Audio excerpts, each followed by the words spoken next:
If you wish, we can consider divorce, but I'd like to continue living with our son." Despite John berating me extensively, he looked satisfied as he took a deep breath. I pondered how to respond, and our son, who had been waiting in the background, stepped forward. "Dad, if you don't know, let me tell you," our son said, pointing at his father's mistress. His words made me break into a cheeky smile. "My name is Jennifer. I turned 42 this year, currently working as a freelance illustrator. We've been married for 15 years, and we have a son in 8th grade. Throughout our marriage, John has jumped from job to job, not lasting very long. Most of our income comes from my work as I balance housework, raising our child, and my job. Working from home became a necessity as John took sporadic short-term jobs. Despite being a newbie in the freelance world initially, my efforts resulted in a stable income and consistent work. Referrals from former clients led to new projects, and I now illustrate educational magazines and brochures. With David growing up, I managed to work from home and go out for work a few times a week. The three of us lived harmoniously, but John's lack of direction troubled me. At 44, he seemed content with his aimless life, rarely working full-time. Despite having free time, he didn't contribute much to housework or child raising. John's disinterest in our son David, who was entering his challenging teenage years, frustrated me. David, although not very talkative, occasionally helped with chores without being asked. However, John showed no interest in our son and rarely assisted with household responsibilities. Lately, John had been coming home late more often, and I couldn't shake off my unease and frustration. Even on days when he claimed to be working, I suspected he might be doing something else. His sudden interest in picking up and dropping off David at his basketball club raised suspicions, as it contradicted our household rule of always having a parent handle these tasks. While I appreciated the help, something felt off, and my suspicions started to crystallize over the past few months. As I passed by the place where David goes, I decided to take a different route home for a change of scenery. While shopping near David's facility, I unexpectedly spotted John, who wasn't supposed to be there. He had claimed he'd be late tonight due to out-of-town work. To my surprise, he was chatting happily with a woman who appeared to be one of the staff members from the basketball facility. A sense of unease washed over me as I observed the two of them. The woman noticed me and tilted her head, asking, "Excuse me, are you David's mom?" I reluctantly confirmed, and she thanked me for my son being in her care. Awkwardly nodding, I engaged in small talk with her, curious about her role at the facility. Ignoring my husband, who seemed rigid and tense, I attempted to gather information. The woman introduced herself as Jessica, but I couldn't help but wonder why she didn't provide more details about her role with David. Ignoring my puzzled expression, my husband seemed eager to end their conversation. On the way home, we didn't speak, and he deliberately avoided eye contact, appearing distant. His recent late returns and eagerness to handle drop-offs and pickups, combined with his strange behavior after being spotted, fueled my suspicions. I couldn't shake the feeling that Jessica had something to do with it. As we walked home, I wondered if he was having an affair with this younger woman. In my heart, I sensed a change since he began doing the drop-offs and pickups. He had become noticeably distant, and when I inquired about his behavior, our son responded curtly, displaying annoyance. Chasing after our reluctant son and forcing him to the facility every day felt wrong. My suspicions grew, and soon they were confirmed. One day, as I casually dropped by, Jessica found excuses to visit our home more frequently. While she mentioned our son, it became clear that it was just a pretext. She always appeared when my husband was home, not me or our son. Watching them cheerfully converse in the living room, I was certain of John's infidelity. A month after noticing odd behavior, my husband began coming home later and occasionally leaving for days. When I jokingly remarked about his late return, suggesting he spare me the cheating, he abruptly stood up and glared at me. "Just stick to your work. I'm taking care of David, so don't pry into it unnecessarily," he retorted before leaving the living room with a sigh. I seethed with anger at being told as if he was handling everything, when in reality, he had left all the housework and the responsibility of taking care of David to me. My frustration surfaced during one of our petty disputes, and David, who had been silently observing, finally spoke up. "What's the matter, Mom?" David questioned, having noticed the tension. Trying to downplay it, I asked about him and why he was up at that hour. David, stepping out of his room, stared at me before hesitantly sharing his observations about a female staff member he suspected to be his father's mistress. According to David, this woman, Jessica, would frequently approach him at the facility, annoying him with her clinginess. He felt frustrated that she had started coming to our house, a sentiment I shared. It was evident that my son disliked having someone from his basketball club imposing on our home, providing me with a sense of relief. However, the problem persisted. Returning home from a client meeting, I heard cheerful conversation in the living room, the voices of John and Jessica. David was noticeably absent, holed up in his room.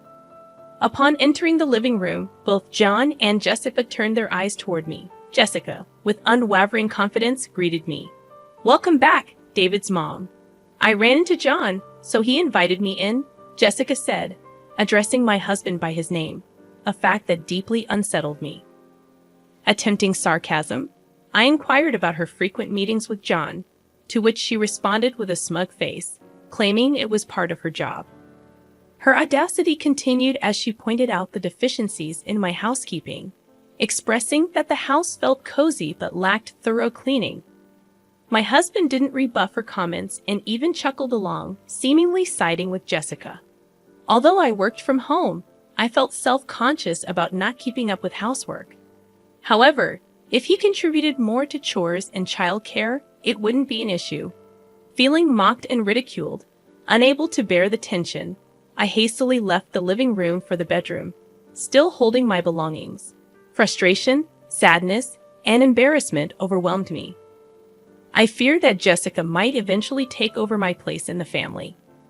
Even after that encounter, my husband and Jessica continued their outings, displaying their relationship in front of me, leaving me speechless. I later learned from others that they often met under the guise of discussing my son's education, further deepening my sense of betrayal. Realizing the need for evidence during my husband's frequent absences, I embarked on a search that uncovered undeniable proof of his infidelity. Despite his claims that we couldn't afford gifts for birthdays or anniversaries, I stumbled upon receipts from motels, upscale restaurants, and high-end watches and jewelry in his coat pocket. Even places he insisted were beyond our financial reach had receipts, suggesting he frequented them with his mistress, not his wife. While the pain of his actions cut deep, I maintained composure and continued accumulating evidence of his affairs. Though divorce crossed my mind, I resolved to endure until David graduated from high school.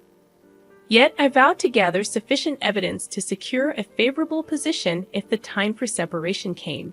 The question lingered. Where was the money for his affair coming from? As I pondered, I remembered our house's savings account for my son's college fund. A chill ran down my spine as I checked the transactions, revealing substantial withdrawals over the past few months. Shockingly, the balance had significantly decreased. The money meant for our son's education was being used for his selfish needs. The betrayal against our child overshadowed the betrayal against me as his wife.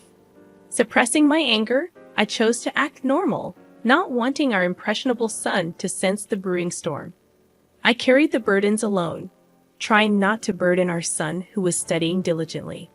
However, stress took its toll, leading to small mistakes in household chores and at work. Even longtime client Mrs. Smith noticed my worn-out state, expressing concern and offering comfort. While I struggled, my husband reveled in his affair, seemingly more relaxed without my interference. Eventually, our son, David, would inevitably confront the issues within our family. Observing my downtrodden demeanor, David silently approached to help with household tasks. "I kind of know what's going on, huh?" he said, folding laundry. "Do whatever you want to do, Mom. You don't have to worry about me." His thoughtful actions, though sparing in words, warmed my heart and intensified my anger toward the traitor who touched the money reserved for our son's future. Retribution for this betrayal became a necessity. Contemplating whether to reach out to the person who had promised support, I weighed the options before me. With clenched fists, I vowed vengeance on my husband and his mistress.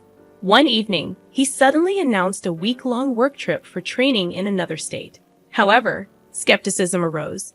The restaurant chain he worked for operated solely within our state, with no offices outside. His earlier boast about the job's perks included not having to relocate out of state. When my son casually mentioned a staff member from his club taking a week off, my husband's startled expression raised suspicions. Despite his initial pride in discussing the intense training, he grew silent and stared anxiously at his smartphone. Since confirming his infidelity, I had been monitoring both him and Jessica. A private investigator revealed that Jessica, working at the basketball facility, also had a week off. Aware that their business trip was a cover for a romantic getaway, I refrained from catching them red-handed, opting for a more strategic plan. Having planned something since discovering their intentions, I coordinated with my son, who was now on board. On the day of their trip, I bid farewell to my unsuspecting husband. My son and I, aided by relatives, began cleaning and packing. The plan was to move out while he was away and stay elsewhere until finding a new home. Supported by relatives angered by his actions yet concerned for David. To prevent my husband's access to our savings account, I transferred the remaining money to my personal account. While making preparations, I couldn't leave his belongings behind and decided to send them to a specific location with Mrs. Smith's consent. A few days after moving, my phone rang with my husband in a panic, requesting money during his supposed training. Declining, I confronted him about the account he usually withdrew from. The frantic voice of Jessica in the background signaled their financial desperation.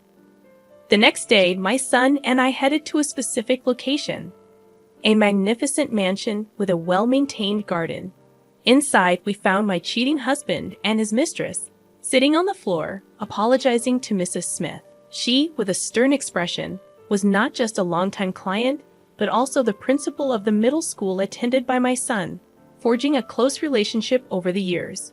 We confide in each other with our personal troubles. I'm deeply sorry for the trouble caused by my husband.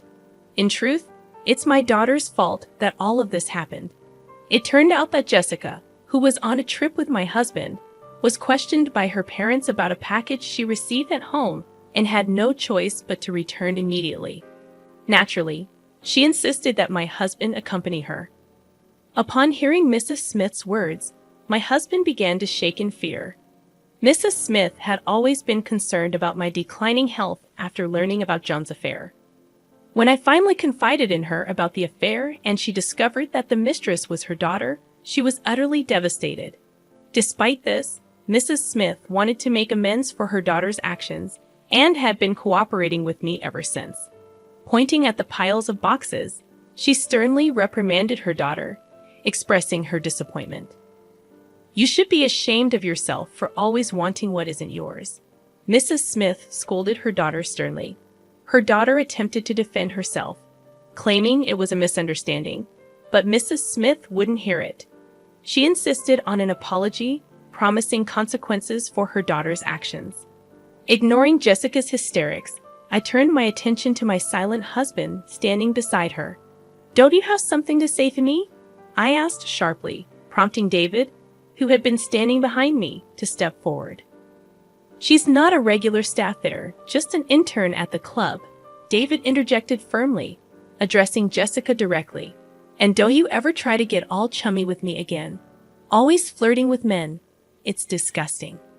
As my son spoke, it became clear that Jessica hadn't been officially hired at the club, contrary to my husband's belief. He had thought she was experienced in student education or activities, which was laughable considering her actual status. Their exchange revealed hidden truths, and as I looked at the stunned Jessica, it seemed that they both had their secrets. Before leaving, I felt compelled to offer Jessica a piece of advice. "Did you know that I pay for the rent, living expenses, and even David's tuition fees? This man, John, has been working odd jobs for years. You think he's okay?" Jen, with a face drained of color, attempted to interject, but it was too late. Jessica was so shocked by the revelation that she collapsed on the spot. From what I could tell, John had been acting as if he had plenty of money to spare, hiding the fact that I was the breadwinner of the family to save face in Jessica's eyes. I seemed like a lazy bum who neither worked nor took care of household chores properly. Mrs. Smith was left devastated, facing the harsh reality presented by my husband and Jessica. After David and I happily returned home, it appeared that John was kicked out of Mrs. Smith's house. Looking defeated with Jessica and a load of stuff, months passed since the move. On Mrs. Smith's advice, I decided to leave my divorce process to a competent lawyer. Thanks to professional assistance, all the complicated procedures went smoothly, bringing me relief. I heard that the savings I had set aside for David's education could also be added to the claim as child support. As for Jessica, rumors spread quickly at the basketball club about her affair with a student's parent, leading to her dismissal from the job. Seeking help from her parents, Jessica found Mrs. Smith unwilling to assist, leaving her lost and confused. Despising the man without money, she spat out words of disdain and abandoned John. Despite John's attempts at reconciliation, neither David nor I were willing to agree. Mrs. Smith felt terribly guilty for her daughter's role in ruining a family. I held the downcast principal's hand and said, "Let's keep working together." I'm truly grateful for the principal, thanks to whom I found a new job. Work has been going smoothly, and life with just David and me is filled with hope. David's joyful smile touched my heart as he casually expressed, "The job you do, Mom, is really amazing. You're the mom I'm proud of." Looking at a magazine featuring my illustrations, I discreetly wiped a tear from my eye. I want to keep pursuing my career as an illustrator, but above all, I want to work even harder for my precious David.